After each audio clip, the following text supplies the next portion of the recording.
আজকে একটু তুলসী আরতিটার কথাটা জানাবো। প্রত্যেকটা বাড়িতেই তুলসী গাছ আছে।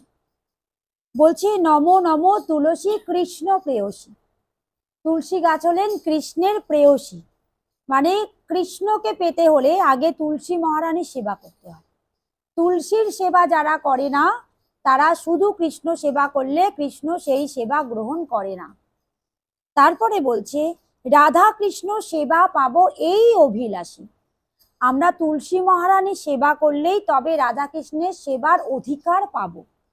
যে তোমারও শরণ লয় তার বাঞ্ছা পূর্ণ হয়। যে তুলসী মহারানী শরণ লয়, যে তুলসী মহারানী দ্বারস্থ হয়, তার ইচ্ছা পূর্ণ হয়।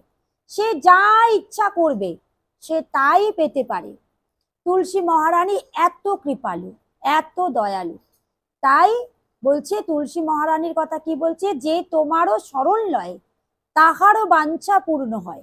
তাই আমাদের সন্ধ্যা আরতির সবার আগে, সন্ধ্যা আরতিতে আমাদের তুলসী মহারানীর আগে আরতি করতে হয়, তারপরে আমাদের গৌর আরতি হয়, নৃসিংহ আরতি হয়, তারপরে সব আরতি হয়। তাহলে আগে কি হলো, তুলসী আরতি করতে হলো। সন্ধ্যাবেলার আরতিতে আগে তুলসী আরতি করতে হয়। এবার বলছে কৃপা করি করো তারে বৃন্দাবনবাসী। তাহলে যেই বাড়িতে প্রচুর তুলসী গাছ থাকে সেই বাড়িকে বৃন্দাবন বলা হয়। প্রচুর তুলসী গাছ থাকলে বৃন্দাবন হয়ে যায়, কারণ তুলসীরই আর এক নাম বৃন্দা দেবী। তাহলে আমরা যখন প্রণাম করি না, সেই প্রণামে যখন প্রণাম মন্ত্র বলছি, বৃন্দা দেবীর মন্ত্র বলছি, তুলসী মহারানীর আর এক নাম হচ্ছে বৃন্দা দেবী। বলছি মোরো এই অভিলাষ বিলাস কুঞ্জে দিও বাস, নয়নে হেরিব সদা যুগল রূপ রাশি। যুগল রূপ মানে রাধা কৃষ্ণের রূপকে যুগল রূপ বলা হয়েছে। তাহলে আমরা নয়নে মানে চোখ দিয়ে যেন অল টাইম সর্বসময় আমরা যেন রাধা কৃষ্ণকে দর্শন করতে পারি।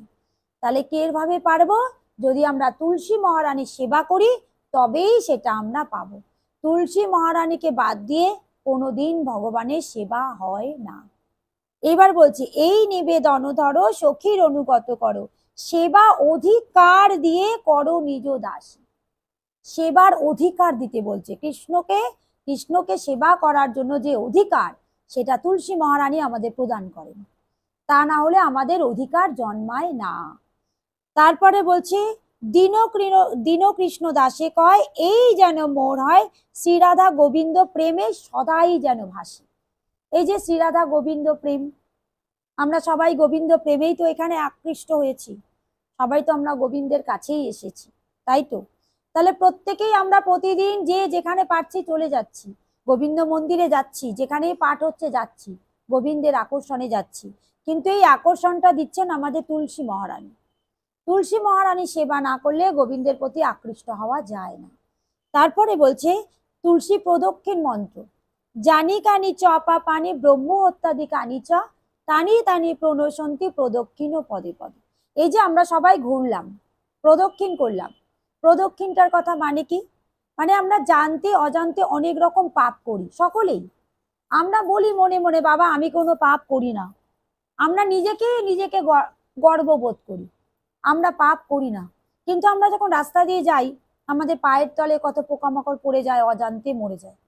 যখন আমরা গ্যাস পুছি বা ঘর পুছি তখন কত পোকামাকড় মরে যাচ্ছে। আমাদের যে জীবনের যে মূল্য, একটা পোকার সেই জীবনের একই মূল্য, ঠিক আছে?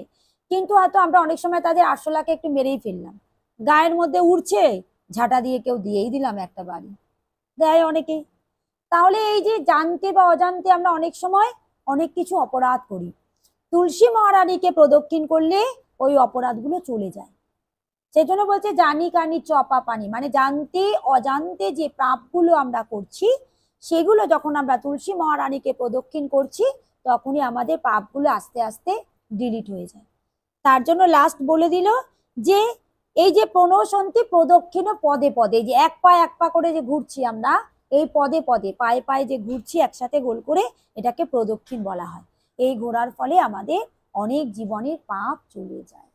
তার জন্যই তুলসী মহারানীর কাছে প্রতিদিন সবাই প্রদীপ দেবেন, সবাই প্রদীপ দেবেন সন্ধ্যাবেলা। তুলসী মহারানীর কাছে প্রদীপ দিলে জীবনে আলো হয়, প্রদীপের যে আলো তুলসী মহারানীর কাছে দিচ্ছেন সেই আলোটা জীবনে পাবেন। তার জন্য তুলসী মহারানীর কাছে প্রদীপ দেবেন, ধূপ দিয়ে আরতি করবেন। আগে তুলসী মহারানীকে করবেন, পরে এসে ঘরে করবেন। তো এই কারণে তুলসী মহারানীর আরতিটা অবশ্যই দরকার।